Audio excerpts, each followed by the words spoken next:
Hello, everyone, and welcome to today's Community Corner. My name is Kale Smith, Community Manager here at Epic for Paragon. I'm joined by my good buddies, Eighth Mooney, Cameron Winston. How you guys doing? Doing great today. How about you? Feeling good. Dude, nice. We're here. Let's go. I'm ready. Yo, you're styling today. Dude, I'm excited.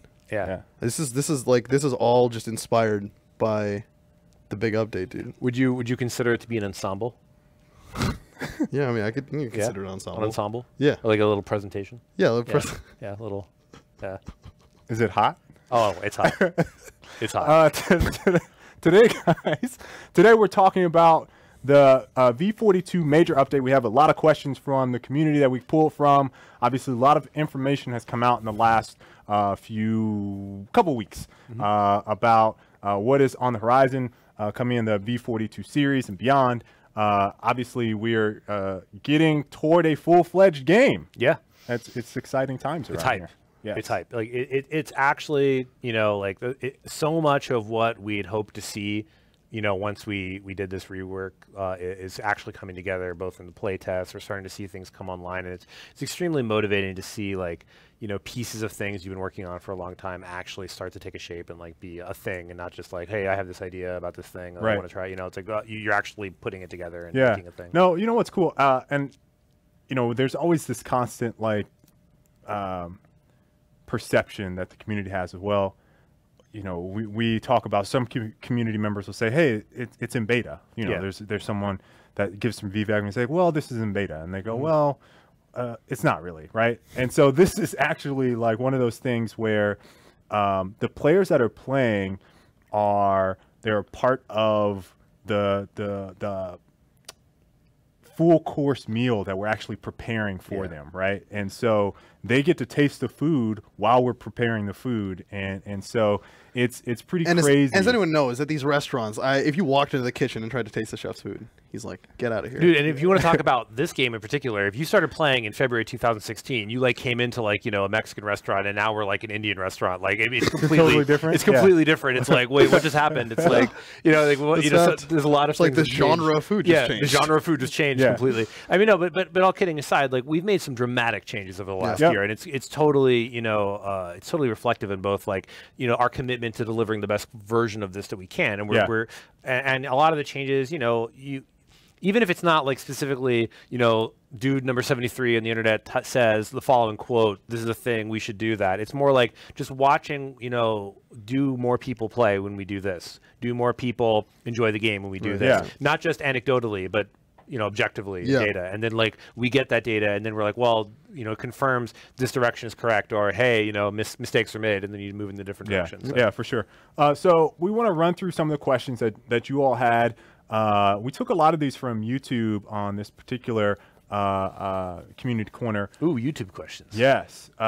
So as always, if you have questions for us, leave them down in the comment section. If you're on YouTube, if you're on Reddit, ping me a private message, or Mooney a private message. If you're on Twitter, hit up any of us.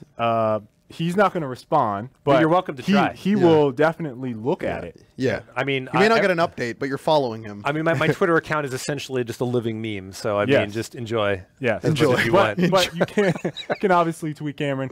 And as always, you know, if you're on the forums, leave questions as well. Just tag that you want it to be on a Community Corner question. So let's hop right into these. We got a number of them today. First off, from Jejunkai. I just made that up. I hope that's right. Okay. I'm sorry if we. I like that. Jejunkai. Just completely destroy your names. But how many times has Cameron dabbed? Zero. I don't know, man. I saw that. There's an animation that I saw where Cameron just dabs nonstop. Yeah, that's right. But like, it doesn't have my proper beard. It just kind of looks like me. Also, it's like you took off your glasses. Yeah, it's like I took off my glasses. I don't know. Like, I mean, I feel like if you did dab, you would take off your glasses. I feel like if I did dab, like, it would have to be under extreme coercion or some other kind of like arranged thing. What you guys don't know is, like, Cameron actually did the Twin Blast mocap dab. I did not. That did not happen. That's why it was so crispy, dude. I know, Cameron's right? out here. That's why he doesn't just dab for anyone, because it's a high quality dab. Quality, not quantity, folks. Remember that. He has to get in a mocap suit to dab. You know, at the end of the day, like I said, it's like it's you don't like want to be the old dude being like, look, I can be cool too. Oh, I can do the dabs. Like, no one wants to see that. I told you. Even, what was that, 2 weeks ago? I want to see that. I mean, he wants to see that. That's fine. Derby Batman. Can you guys talk about new skins coming out? Well, Can we? I mean, we talked Yeah, about some already. Yeah, I sure. mean, so obviously Iggy is getting a big rework, Yep. and there's some Iggy skins. Yeah. Well, skin that's coming out. That's pretty cool looking. Can we talk about that? I mean, we showed The it in the, Robo-Boy, yeah. we showed it in Monday the, blog, the yeah. concept Yeah, blog. I mean, it's cool. The Yeah. Robo Boy, dude. Yeah. There he is. There's Yeah, a lot of cool skins. I love that one. It's Yeah, and actually eventually, really you know, cool. remember that concept art for like the little Phoenixy one that we showed? Like that's coming eventually. coming too. along. Yeah. Yeah, I mean, I not soon, but like it's coming along. No, yeah. So, you know, we always get questions about those ones, and so I want to have Jordan on, or either Jordan or Kevin Landing to talk about the skin creation process for one of these. But to make a completely new model like that takes a really, really long time. Yeah. Well, like even think about it. Really, Like, really long time. we like talk about the dev streams, like all these guys working on models and like putting together all of that stuff. Like you think about how those fundamentally change when you change the skin. Yeah.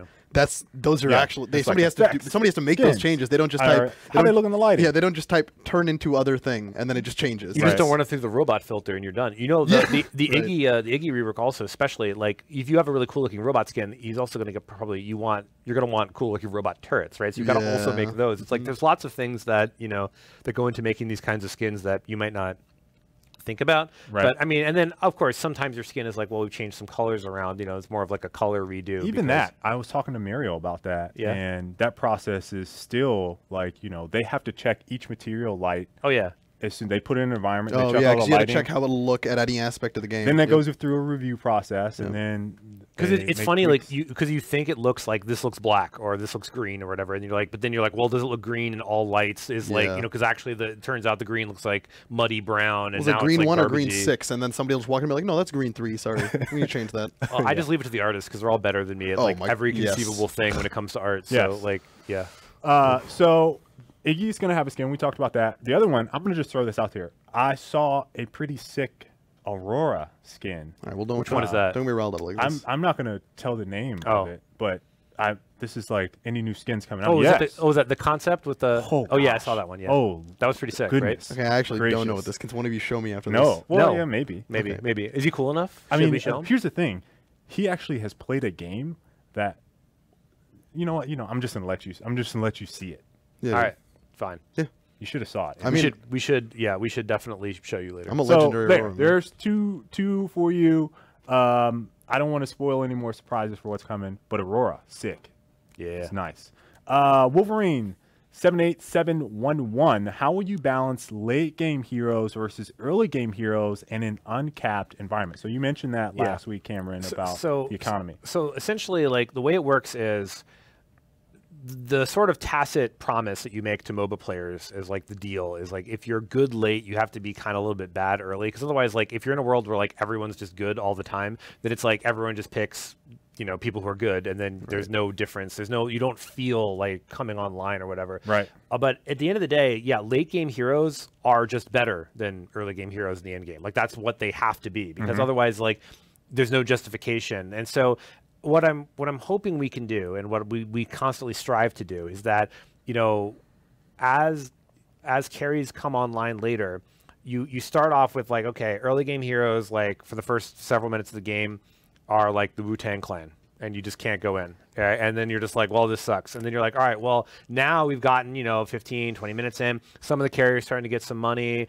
Some of the mages starting to get some money. People like that. And then it's like it's even. And then at one point, some guy just gets, super rich, and he like Scrooge McDucks all over the scene, and like that's it. Like he's just diving in gold pieces forever. And then when that happens, Does he spit out his coins? yeah, he just spits them out, like, and then you just die. But I mean, essentially, remember, like when you talk about like how well do you leverage money is kind of what makes you a carry versus what makes you like a mid gamer, right? Yep. So like if you're like a Gideon, and you get all the money, it's like at the end of the day, you're more there to drop meteors on people's heads and ult than you are to just attack them to death. But if you're like a Twin Blast, your whole purpose in life is to just shoot people until they die. So like we're doing a lot of, like I said, fundamentally behind the scenes math changes to actually empower, to make carries, absolutely leverage that money better as they come online.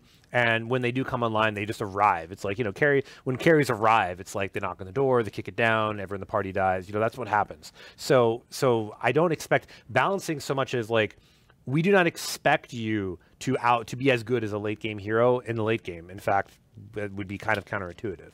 Right. So that's kind of how, that's the overarching goal. It's just you have, we expect, offlaners will, generally speaking, be heroes that can excel in the early game, and also bullies who can use a level advantage. Because as they get more levels, they should be able to leverage the fact, okay, I'm getting solo experience versus these two guys. I'm going to be over-leveled them. I should be able to leverage this to get kills. Yeah, Cam saw that offlane steal double kill I pulled off. Yeah, it was good times. That was some good times. Just drop that in there. It was nice. No, it was plays of a larger size. Yeah, it was nice. Anyways. So there you go. I do want to talk a little bit more about that, but we'll revisit some of that at a later time. This isn't really a question, but we had one that I wanted to talk about. I'm not even going to repeat it so that I don't give the justification of it. Why not? But come on, you wrote it. It's too trolly. I put it up here to talk about it as a reference. All right. But Wicked Leafa, I'll reference who it was, just was commenting on our genuine interest in what we come on up on the show and talk about and things like that. And so, when we come up here to do community corners, we do it for there's a couple different reasons, but the main reason is because as a community team member, I feel like it's very important for us to have a platform where more of the community gets to see how the designers think about the game, or how community thinks about the game, or how we can get more information out to community members about the philosophies of Paragon. Yeah. And when we come up and joke, what I don't want this to be, and what I see all the time, is three talking heads giving you the driest, most boring explanation of how things work, because that doesn't make it entertaining for you. In fact, I would hope that most of you guys watch until the end of the show, but if we're up here like, this is dry eyes, and I have my Visine show on where you guys get bored to death, then I don't think that it makes it entertaining. And like you said, Cameron, before we actually talked about this, we enjoy talking to each other. Well, we did that. We already we had these conversations in the hallway, and we just be talking to each other. And I remember, I can't remember whether it was you or me or somebody mentioned we should just talk. And just just me and we'll just talk about the game and just film it, because we do this anyway. But it's at the end of the day, no one wants a podcast about Paragon is the MOBA that puts you in the action. What else? My 4 other marketing points. That's dumb. You just want to as people who play the game and experience the game, and you theoretically, you want your players to also care about the game, because otherwise, what's the point of doing anything? It's so the idea is we wanted to show you guys that we play the same game you do, and we care about it the same way you do, and we're also we're goons, and we talk to each other because we're dumb. Exactly. That's what happens. I don't know. So my answer is, we're just goons hanging out, man. Yeah. Enjoy the ride. We're just goons hanging out. Let's just enjoy the ride, guys. Yeah. So I just left that up there as a reference point, but I didn't want to empower that type of discussion, because I think that's detrimental. But overall, we want to do this show because we feel it's important to talk to community. We enjoy doing this, and we love each other. And also, do you think that a really cool, super formal version of the show would be better? Leave it in the comments. Hey, yeah. Let us know in the comments below. If that's what you guys want, we can. I would be so bad at that. I would be terrible at that. I would get my button up. No. And I wear. So I get a ripped tuxedo. But you can't be. Then we wouldn't be boys, and we couldn't roll. That's true. How are you gonna roll with your boys? You can't roll with your boys if you're in a suit. I can roll my lads. No, you don't. Okay, all right. We're moving on to the next question. All right, never mind. Weightlifting jokes. Get out of here. Raw records. When is the reputation store or a forum to spend it, such as in color variations, coming to Paragon? And then when is the drafting system and UI coming? I think this was a little bit longer, but I condensed it to 2 things that he asked. So reputation store or form to spend it. Obviously, mastery rework is coming. Yeah. We'll talk a lot more about that. Yeah. But we've mentioned this in the past, and this is another platform for us to do this. So the mastery rework includes 1, a new skin, which is, I believe, called the rival skin now. 2, a new emote. So you get another new emote. 3, a new cosmetic item that is yet to be revealed. You will get those new things as a part of the Mastery update. Yeah, tune in the coming weeks too in the community corners. And we'll have some more information about that. We're going to show Ariane. We can talk to him. But I think the important thing to think about when we talk about how to put rep into the store, I think it's important right now to say, like, if you don't own masteries, if you do not own a hero mastery, some of you out there don't. Most of the founders do. Yep. I think all of the founders own a mastery at least.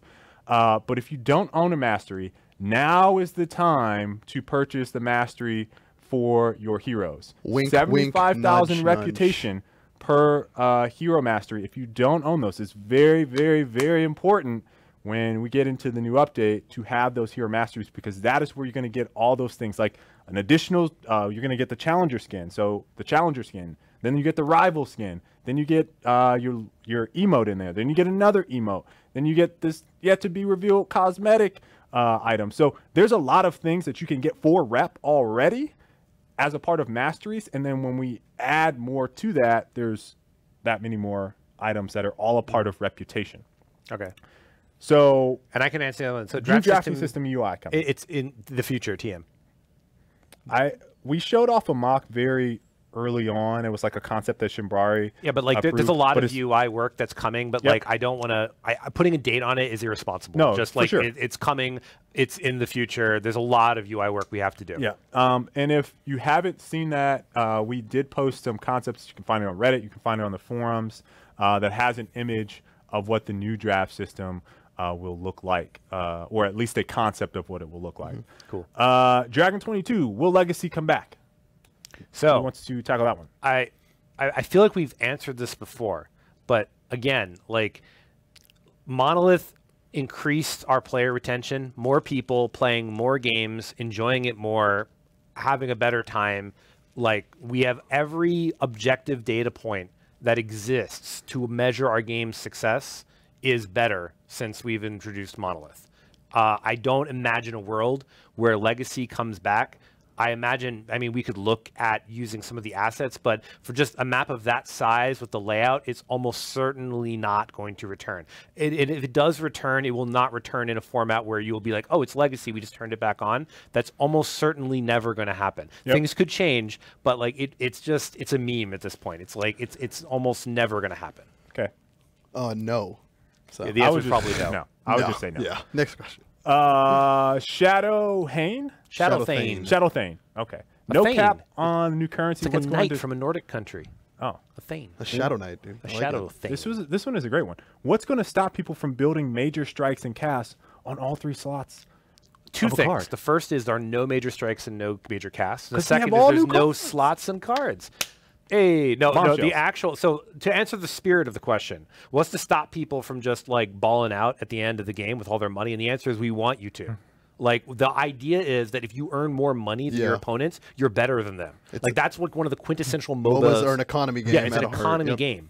Like you've mined more from the gold mine, you have more gold, you bought better weapons. You've cultivated more resources so you can push an advantage on the enemy. You farm more crops. Yes. You've harvested more Vestine gas. Yeah. If you got the currency, spend it. Yeah. You ran more laps around the finish or around the course. Yeah, dude. Yeah. You metaphored more metaphors around the metaphor. Yeah. This is getting old like me. All right. Let's take a look. John H.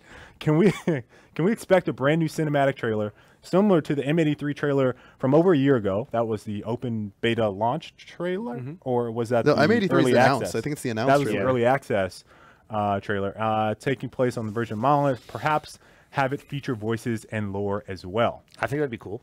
Would be cool. Yeah, that'd be cool. I mean, I don't know if I could. Yeah, they'd definitely be relying on a lot of stuff, but like they would definitely be really cool because I know that's a lot of people like were like the announced trailer. So we did say that we plan to announce, or we plan to release the full game early next year. So early 2018. I would imagine that there will be some type of big beat, big asset, big video, whatever around that.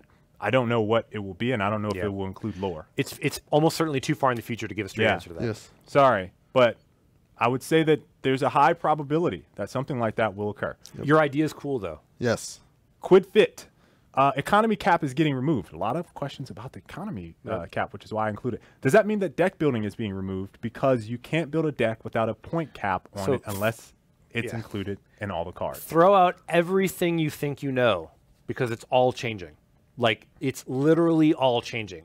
you will absolutely still be building decks. We're gonna we can talk about the stuff you wanted to talk about a bit. Yeah. But you want to talk about that now or? Sure. Yeah, I think it's the most topical for like at least the questions. Yeah. So actually, let's answer the last question. We'll come back to this. Okay, but essentially, the short answer to your question, we're about to dive into it a little bit deeper, is like there's no economy cap. You will still build a deck. I would be very surprised if you were able to build your entire deck ever in a game. I've never been able to do that in any of the games I've played, or even come close to it. The idea is like the deck is a possibility space, and you choose what parts of your deck to explore. But we're going to get into that a little bit more later. Yeah. So, anyways, let's just hit that final question. Shopee, question for you all: are you happy with the current status of towers? Again, I feel like is a question we keep getting. Like, our towers are in line with every other MOBA. That you can play. If anything, ours are a little bit more damaging. Like, towers are never going to be this ultimate source of safety that you can just hide behind and, you know, and not die. Yeah. Like, that's just how it has to be. And it's like we discussed and like we've kind of echoed over time. Towers are a +1. They're there to assist you and facilitate you maybe winning a play or defending. They're not defending a an safe objective. They're not a safe zone. They discourage you from like doing YOLO plays without your minions. But at the end of the day, like if there's like minions under tower and you're fed and you have like a bunch of like health and you could trade like 80% of your life and like you're like chasing down some guy who's like 20% dead, you're probably going to get that kill. Yeah. I mean, and it's a risk reward. And then if like suddenly Decker appears and hits you with a stun ball, and now you're like stunned under the tower, then it was not the play. Yeah, and there's now your risk. Dead. Yeah, you didn't know Decker. And, and on top of that, it's one of those things where it gets into the habit of training yourself to know when you should and should not be in a position to get killed, even if you're under tower. So it's like, I have 20% of my health. There's 2 guys in front of me. Maybe a third is in the jungle. I probably don't need to defend this tier 1 tower. Let me back off. So those are the types of decisions that you have to start being able to understand when you need to make and not make them. But that goes into more about, you know, people's different levels of perception on how they understand the game. Right. Like at the end of the day, if you're solo support defending a tower and you're at full life, and there's like an enemy, like let's say Narbash Twin Blast combo, and they're coming at you with 6 creeps, and like they're coming into the tower, right? And you're like, you sit there and you're like, all right, as soon as they come into the tower range, you're going to eat a thunk from Narbash. That's what's going to happen. Then he's going to start tanking the tower. At which point, Twin Blast is going to start shooting you. Twin Blast is not even going to get shot. Narbash can probably take 3 or 4 hits before he even has to back out. Then Twin Blast can probably take 3 or 4 hits. That's like 15 seconds they have to kill you. Right. There's no way that you're going to survive that. And you just know that coming in. And like, if you see that, you're not safe. You got to leave. You got to give that tower up. Yeah. And it's just one of those things where, you know, we'll keep saying it over and over again, but in Paragon, they're not a safe zone. So you just want to be real straightforward. I'm happy to include a lot of these questions because we get them a lot, and I just want to make sure periodically we just have to hit them. And it's the thing of like whether you're coming to the game, you've been around a while. It's important to understand like where we're at on these topics. So let's go back to the deck stuff. Yeah, deck stuff. So we had a fantastic playtest. Oh, yesterday. so fun, yeah. And one of the things that I wanted to talk about, we'll talk more about it in maybe a week, next week. Is Affinities. Yes. And, you know, I think you teased a little bit of it last week saying that they were different. But this week, I want to just outright say that, man, it is a crazy, crazy world where you can choose the affinities that you want to choose for a hero. So you know, so essentially the way deck building works now is you're going to pick 2 affinities that you want in your deck. And then you're going to pick what cards you want in your deck. And then other things which are secrets. We'll talk about those later. But essentially, a deck is a combination of 2 affinities that you want to play. And then when you pick your hero, any hero can pick any deck. So like if you like want to be, you know, your Death Chaos Muriel, you can do that.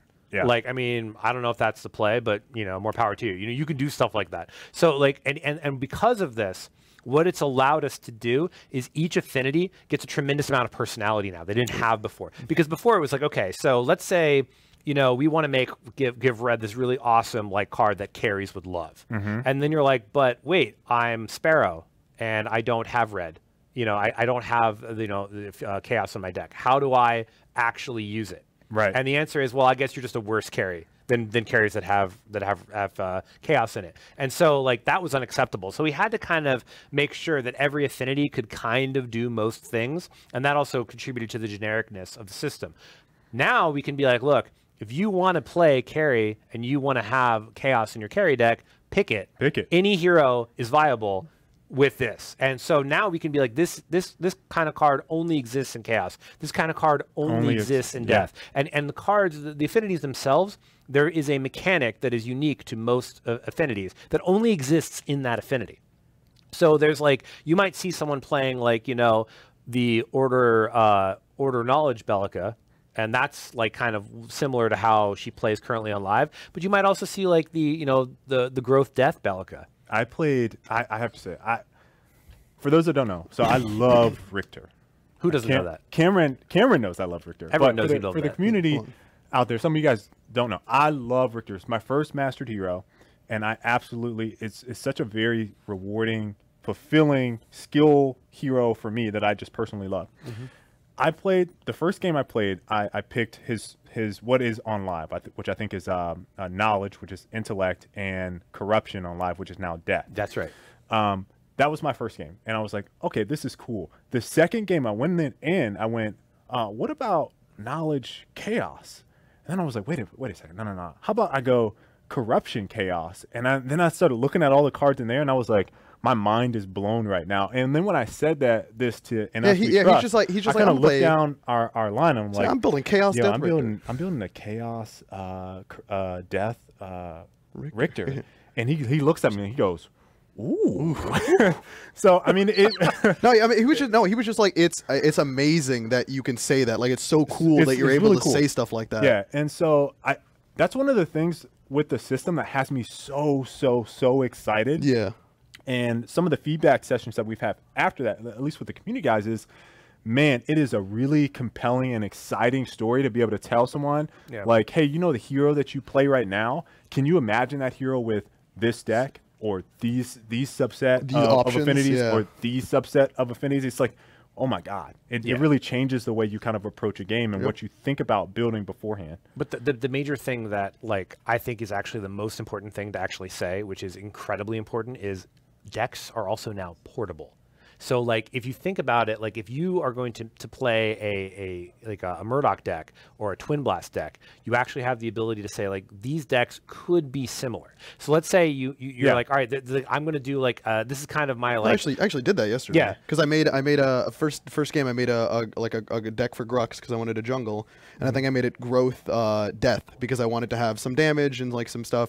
But like also I enjoy like the growth thematic stuff of growth because I think it was jungling that game. And it was like, oh, man, well, this game I want to play such and such. Yeah, no, and then the next game I was like, well, I want to play a different hero, but I'm probably gonna have a similar playstyle, so I was able to just be like, all right, well, I can just play the hero in a kind of a similar playstyle to this, and it's dual purposing like my decks, and it like kind of gave me that variety if I wanted to stick in that playstyle or if I wanted to deviate. Yeah, that's really cool. Yeah, so like I think that's going to be huge because like let's say like you're playing like an offlaner and a new offlaner comes out and you're like, I don't know what this hero is going to be like. Yep. You have a deck that kind of works generally for offlane, and then of course maybe you're like, well, I'd really like a custom deck for new hero offlane or whatever. Then you're like, all right, this is going to be fun. Versus like just going, oh, I have to remake the same deck essentially for both of this, and especially like because all the affinities are different or whatever. You can actually also just decide like, what, I feel that in my heart, blue is a good color for offlane, or a green is a good color for offlane or whatever. And you go from that, and you just go, oh, this is going to be great. Yeah. So. Well, and quick non sequitur. New hero. Speaking of that, we check out that trailer from Zinx yesterday. Yeah. Would you describe? Actually, let's not ask Mooney. Hale, how would you describe the hero in Australia that we released yesterday? It was very cool. Cool, or was it hot? It was very hot. Was it like fire by any chance? Was it fire that was hot? This is announcer voice. This is announcer Kale, guys. If you didn't know, it's my grindhouse. I was announcer pack for Paragon Kale coming 2024. Your tower is under attack. It's the William Shatner Kale. Yeah, no. You finish the game. You just like, you're at the end of the game. It's like, key moments, just the key moments. Powered by Dr. Maximoff. Yeah. You gotta like go down. You gotta be like, powered by Dr. Maxima, coming to you live. It's like it's gotta go down at the end. Yes. I love that trailer. That's yeah, one of that my trailer's favorite great, trailers. dude. Yeah, they really nailed it with that one. I would say that's up there with. So my all-time favorites right now are Crunch. Nice. Like yeah, number one. Crunch is I love And then Crunch. this one is like I think number 2 for me. Nice. Absolute like killed it. Throwback for me is Bellica is my favorite. Bellica, trailer. because Murdoch comes in. I love everything about that trailer. Like it was my personal favorite. Like I love the music, I love the theming, I love the little like snipe at the end. That's fun. Yeah. So Zinx, Yeah. how Zinx is actually a very interesting hero. So she went through a lot of iteration internally, and kind of like her role is, I expect her to do well in off lane or in mid. You can even make an argument that she could carry a little bit. She's super tough, and she leverages having a big mana pool. And because of that, she's able to, really kind of knock it out the park with like, she wins trades a lot. The thing that I expect people to kind of like struggle with in the first is it'll probably be a lot of like, oh man, we can't kill her, because when you actually shoot her, her health doesn't really go down as much because she's like healing half the damage as she takes it, but her mana comes down. So the weakness of her is like, look for heroes that either can drain mana and like punish it, like Bellica. Or like heroes that like, essentially when you get her to the point where she has very low mana, she's actually really low because her health pool is actually a lot lower than most other heroes. Right. So like the problem is a lot of times people will be like, I'm trading with her. She's not hurt at all. I'm not going to win this. And actually, if you just push a little bit harder, you break through that mana barrier, she just collapses. No, and it's going to be commitment to engagement. So it's one of those things we're going to talk some more about it on the Monday's dev stream. Yep. Yeah. But one of the things I think Mooney was talking to me about the mana management intention that you have with her, where her mana bar is like it's going like this, right? And you want to try to maintain that, and we don't really have a hero that's like that. And so that's a very different type of skill set that you're going to have to learn. And she is definitely a hero that is made for the new economy with the new cards and stuff like that. Like that is something that is 100% going to be true. So I definitely expect there'll be like a little bit of like, hey, like this seems like, minorly, how do I build cards to this hero is probably going to be something that we see a little bit of. And it's like, it's one of those things where like we're transitioning, and like, like I said before, heroes are slow, and, so we have to make sure that we're making the heroes for the game we're making and not like the game we have currently. Right. So. One of the things that, real quick, before we end today's show, is Veil Stepper. So we mentioned that. We mentioned that last week, and both Mooney and I got to play it before I did the show today. I got to play, and you got to play it earlier in the week. That first game we played in that playtest. So I was playing Growth Death Crunch, I believe, because I wanted to get some damage, but I also wanted to like be a little bit like more resilient in these team fights to be able to like stick around. Yeah. And so what I did was that first game. So we were running as a community team squad, and Us We Trust really doing really well on Twin Blast. And we were outside the jungle, and I was just like, all I gotta do is get into the jungle, and then they can't get me. So like a couple of the guys were behind me watching. They'd see me walk through with Veil Stepper, walk into lane, walk up next to somebody, just uppercut, and then just start the fight. And there was this one specific moment where the enemy Seraph was walking from one jungle camp to another, and I walked through with Veil Stepper right as she was crossing. She couldn't see me because I just went through the fog wall, so I was invisible. She went over to start the other camp, and I just came up behind her, and I finished her off. We ended up winning the team fight because like we picked her off in the jungle because of that lack of vision. And that card was honestly so interesting, the different ways I was able to fight people. But of course, even then, like I ended up getting body blocked into a shadow wall, and I got killed because of Veil Stepper because I tried to Veil Stepper my way out of a fight. So what's interesting about that is, we talked about wards, and vision, and oh my God, when you have the opportunity to step into this and you see how different vision is, it's gonna make a big difference. You gotta respect wards today. Yeah, our boy Todd trolling me on Kalari. Ta. Oh my God, I played Kalari. Yeah, nice. How was that? Nice. It's fun. Yeah, I mean, well, the thing is, like, people can still buy all the wards. It's just that they won't to start, and then they're gonna be like, "What did we just? What have we done?" Yeah, and then they'll be like, "Okay, we should buy some wards." Yeah, for sure. So I hope you guys enjoyed today's show. Lots and lots of information to digest, especially with the Affinities. I expect lots and lots of discussion over on Reddit. Again, if you guys haven't already, you're watching, leave your questions down in the comment section. Hit us up in our social channels, and we will see you guys next time. Have a good one.